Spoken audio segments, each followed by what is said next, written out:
संदीपजी, तुम्ही सोशल मीडियावर एक पोस्टर टाकला आहे, मराठीचा अपमान केला तर नाही पेटोगे तो भी पिटोगे. याचा नेमका आशय काय समजायचा? मला वाटतं काल ज्या पद्धतीने मुंबईत होर्डिंग लावण्यात आली की बटोगे तो पिटोगे वगैरे, त्यांना मला असं वाटतं की एक महत्त्वाचा मेसेज आम्हाला सगळ्यांना मिळून द्यायचा आहे की मराठीचा अपमान केला तर तुम्ही बटा, नाही तर नाही बटा, नाही बटोगे तो भी पिटोगे. मराठीचा अपमान सहन केला जाणार नाही, हा सुस्पष्ट मेसेज हा गेला पाहिजे आणि तो मेसेज देण्याचं काम आम्ही केलेलं आहे. पण एकीकडे युती झालेली आहे ठाकरे गटासोबत आपली, आणि दुसरीकडे अशा पद्धतीनं उत्तर भारतीय विरुद्ध मराठी वाद हा या निमित्तानं दिसून येतोय. तो कितपत अनुकूल नाही, हा काय उत्तर भारतीय विरुद्ध मराठी वाद नाही. काही जे भारतीय जनता पक्षाच्या एआयनी जनरेट केलेली माकडं आहेत, त्या माकडांचं, एआय जनरेटेड माकडांचे हे प्रताप आहेत. तुम्ही ज्यांचा उल्लेख करताय ते असं म्हणतायत की ईट का जवाब पत्थर से नहीं लोहे से हम देंगे. द्या ना, बघू ना कुठला लोहा कुठला पत्थर. मी तुम्हाला सांगितलं ना, ही जी मंडळी आहेत होर्डिंग आणि पोस्टर लावणारी, ही भारतीय जनता पक्षाची एआय जनरेट केलेली माकडं आहेत. पण या निमित्तानं निवडणुकीच्या पार्श्वभूमीवर वातावरण तापवण्याचा प्रयत्न होतोय का? कारण जर लोहेचे जवाब देणे याचा अर्थ नाही, मुळात असं आहे की याचा विषय आला कुठे, जाणीवपूर्वक भारतीय जनता पक्षाला या पद्धतीचं नॅरेटिव्ह तयार करायचं आहे आणि उत्तर भारतीय मतं गोळा करायचे आहेत, त्याच्यासाठी चाललेले हे खेळ आहेत. सोन्याची अंडी खाऊन झाली, आता कोंबडीच कापायला निघाले. आमच्याकडे विकासाचा तर त्यांच्याकडे खुर्चीचा एजेंडा. ही युती मराठी माणसाची नव्हे तर स्वतःचे अस्तित्व टिकवण्यासाठी उपमुख्यमंत्री एकनाथ शिंदे म्हणतात. मला एक सांगा की त्यांनी जी भारतीय जनता पक्षाबरोबर युती केली ती कशासाठी केली? सत्तेसाठीच केली ना, खुर्ची उभवायलाच केली ना. मुख्यमंत्री पद मिळालं नसतं तर युती केली असती का एकनाथ शिंदेनी? दुसऱ्याकडे जेव्हा एक बोट दाखवत आहे तेव्हा 4 बोट त्यांच्याकडे आहेत, हे त्यांनी लक्षात ठेवलं पाहिजे. अदानी फॅमिलीसाठी महानगरपालिका नाही, हे त्यांनी लक्षात ठेवावं. त्यांनी असंही म्हटलंय की आमची डेव्हलपमेंटची युती आहे आणि त्यांची सेटलमेंटची युती आहे. असं कसली डेव्हलपमेंट केली? मला एक त्या प्रश्नाचं तो उत्तर द्या. 2 पूल आणि 1 रस्ता म्हणजे डेव्हलपमेंट होत नाही. इथे राहणाऱ्या मुंबईकरांचा हॅपीनेस इंडेक्स किती आहे? खरोखर जनता खुश आहे का? मला असं वाटतं जर जनता खुश असेल तर ती प्रगती असते, तो विकास असतो. इथे जनता कुठे खुश आहे? लोकांना नोकऱ्या नाही. एक अटल सेतू बांधलाय पण इथले रस्ते सगळे खड्ड्यात भरलेले आहेत. रोज तर काय उठून मी रोज अटल सेतू वरनं नाही ना जाणार आहे. जे मुंबईचे रस्ते आहेत त्याची काय अवस्था आहे? जागोजागी कचरा पडलेला आहे. कचऱ्यामध्ये 2,000 कोटीचे भ्रष्टाचार केलेले आहेत. याची उत्तरं भारतीय जनता पक्षाला द्यावी लागतील ना. शेवट तुम्ही 20 वर्ष सत्तेत होतात महानगरपालिकेत, भारतीय जनता पक्ष विसरली का? त्यांनी असंही म्हटलंय की गेली 25 वर्ष शिवसेना सत्तेमध्ये होती आणि गेले 25 वर्ष भारतीय जनता पक्ष सत्तेत होती महानगरपालिकेत.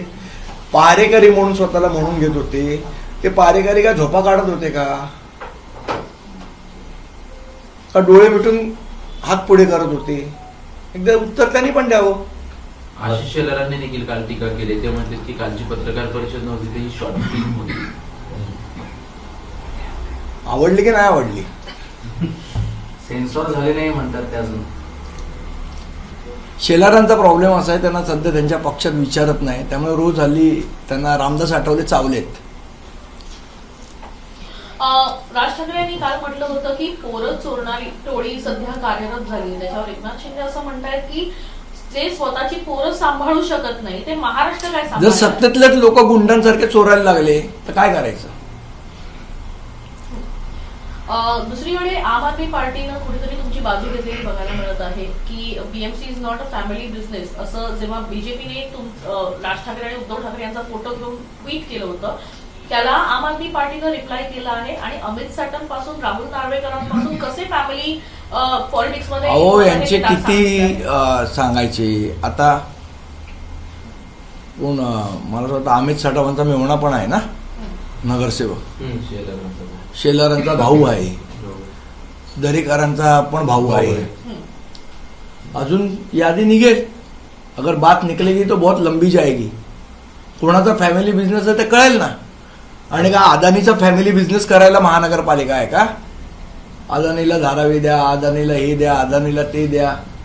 मग अदानींच्या फॅमिलीसाठी महानगरपालिका तुम्हाला ताब्यात पाहिजे का? अदानी अंबानींच्या फॅमिलीसाठी हे पण एकदा सांगावं. मतांसाठी आता पलटी मारत आहेत, पण यांची जुने पापे त्यांना धुता येणार नाहीत. मुंबई आणि महाराष्ट्रातही हिंदुत्ववादीच आहे, महाराष्ट्रही हिंदुत्ववादीच आहे, माझी पैदास हिंदुत्ववादी, असं मुख्यमंत्री देवेंद्र फडणवीस. आम्ही काल बघितली व्हिडिओमध्ये. तुम्ही त्यांची व्हिडिओ पैदास. ट्विट केले, दोघांच्या व्हिडिओमध्ये नेत्यांनी ट्विट केले व्हिडिओ. नक्की काय त्यांच्यातून म्हणायचंय अल्लाह तुम्हाला? हाफिज असं त्याच्यामध्ये उल्लेख देखील आहे. अरे ज्यांची पैदास हिंदुत्ववादी आहे त्यांचे व्हिडिओ आहेत ते. किती छान हिंदुत्ववादी दिसत आहेत त्याच्यात. ते कौतुक वाटलं म्हणून व्हिडिओ ट्विट केले. पण असं काही वारंवार आणखी व्हिडिओ- मुंबई महानगरपालिकेचा रंग हिरवा करण्याचा प्रयत्न हा करण्यात येतोय असा आरोप जो आहे तो ठाकरेंवर होताना बघायला मिळत आहे. हिरवा रंग आणि ठाकरेंवर आरोप. कोण करतंय हिरवा रंग? यांच्या डोक्यातच हिरवा रंग भरलाय. कुरेशी, आशिष कुरेशी म्हणजे मुंबईला लागलेली बुरशी आहे. कुरेशींनी आम्हाला शिकवू. आणि मला एक सांगा, जेव्हा रजा अकादमीचा मोर्चा निघालेला हुतात्मा चौकाचे आपल्या आझाद मैदानाच्या इथे, त्यावेळेला ज्या पद्धतीची, त्यावेळेला कुठे होते हो यांचे हिंदुत्ववादी? घरात सगळे शेपट्या करून बसलेले. कोण आलं बाहेर? फडणवीस साहेब आले का आशिष कुरेशी आले? कोण आलं बाहेर? का अमित खान आले? कोण आलं? कोण बाहेर? त्यामुळे ह्यांनी आम्हाला हिंदुत्व वगैरे शिकवू नये. तुम्ही काल व्हिडिओ ट्विट केलात आणि राज ठाकरे देखील म्हटले की माझ्याकडे देखील असे खूप व्हिडिओ आहेत. नक्की काय त्या व्हिडिओच्या माध्यमातून तुम्हाला त्या वाक्याचा अर्थ पण काय घ्यायचा? नाही, मला असं वाटतं येणाऱ्या दिवसात कळेल. आणि आता हे व्हिडिओचं लावले तो व्हिडिओ पुन्हा सुरू होणार आहे. येणाऱ्या दिवसात मला असं वाटतं याची सगळ्याची उत्तरं मिळतील. अभी तो सुरुवात आहे. शिवसेनेला 4 कारकून आणि बडवे यांनी घेरले होते, त्यामुळे हे कारकून आणि बडवे कोण यांचे उत्तर राज ठाकरेंनी अगोदर द्यावं, असं आशिष शेलार काल म्हणाले होते. आपत परिस्थितीत नाही, कुठल्याही परिस्थितीत नाही, राष्ट्रवादीची युती नाही नाही नाही. एकीकडे महायुती सध्या सक्रिय असलेली बघायला मिळते, मात्र त्याच्यामध्ये अजित पवार पुढे सक्रिय नाहीयेत. अजित पवारांना डावलून मला वाटतं अजित पवारांना प्रश्न विचारा, तेच उत्तर देऊ शकतात. मी त्यांच्या वतीने उत्तर कसं देणार? पण मग हिंदुत्व आणि हिरवा रंग हा अजेंडा पुढे येण्यासाठी अहो, जे नवाब मलिकांच्या मांडीला मांडी लावून बसले ते का आम्हाला शिकवते? सत्तेसाठी बसले ना. नवाब मलिकांना घेतलं ना पत्राखाली. एवढे पर्सनल आरोप नवाब मलिकांनी ज्या देवेंद्र फडणवीस साहेबांवर केले, त्या नवाब मलिकांना सोडवण्याचं काम कोणी केलं? भारतीय जनता पक्षानेच केलं ना. बरोबर यांची अजित पवार साहेबांची युती झाली आणि नवाब मलिक सुटले जेलमधनं. लोक काय मूर्ख आहेत का? लोकांना कनेक्शन कळत नाहीत काही? म्हणजे ज्या भुजबळांवर यांनी आरोप केले त्याच भुजबळांना मंत्रिपद मंडळात घेतलं. ज्या ते हसन मुश्रीफ ते हातोडा घेऊन बिचारे किरीट सोमय्या गेले, त्यांचा हातोडा पण लोंबकळला त्याच्यामध्ये. मनसे आणि ठाकरे गटाची युती झाल्यानंतरच छत्रपती संभाजीनगर येथील सुमित कांबेकर जे जिल्हा सुमितचा विषय वेगळा आहे. आमची तिचं बोलणं चालू आहे. थोडी नाराजी आहे, आम्ही बोलू त्याशी. पण मग ही नाराजी दूर करण्याचा प्रयत्न असेल. आम्ही बोलू, आमचे नेते मंडळी बोलतील त्यांच्याशी. जागा वाटपाचा काही पेच नाही, उमेदवारच मिळत नाही ठाकरे बंधूंना, असं देखील सांगण्यात बोलतात योगेश कदम. कोण? योगेश कदम. योगेश कदम का बैठकीला हजर होता आमच्या? फुल अँड फायनल यादी कधीपर्यंत येऊ शकते? कारण अवघे 21 दिवस राहिले. अजूनही चर्चा चालू आहे. आज उद्यामध्ये यादी फायनल.